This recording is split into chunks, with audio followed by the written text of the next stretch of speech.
এই যে কর্তাবাবুকে গিলে মেটে আনতে বলেছিলাম তরকারি কিনে আনতে, তাই আমার আর বড় মেয়ের জন্য কিনে এনেছে। দুপুরবেলা আমি আর বড় মেয়ে খেয়েছিলাম আলু সিদ্ধ ভাত, তাই জন্যে এখন দুজনে এই দিয়ে ভাত খাবো। ছোটো মেয়ে নেই, বাপের বাড়ি গেছে আমার দাদার সাথে, কালকে সকালে চলে আসবে। তা আমি আর বড় মেয়ে খাবো, কর্তাবাবু রুটি খাবে, ও রুটি নিয়ে এসে আর কালকের একটু তরকারি আছে সেইটা দিয়ে রুটি খাবে, আর আমরা গিলে মেটে দিয়ে নে এটা ভাত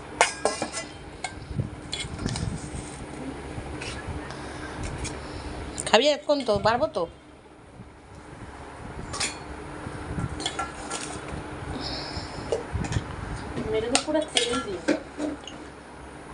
তা তুই আমাকে ওটা দে।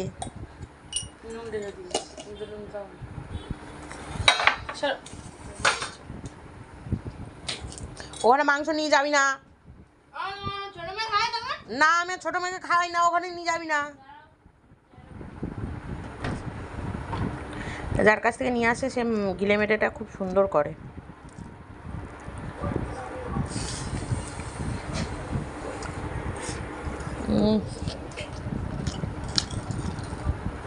দারুণ করেছে।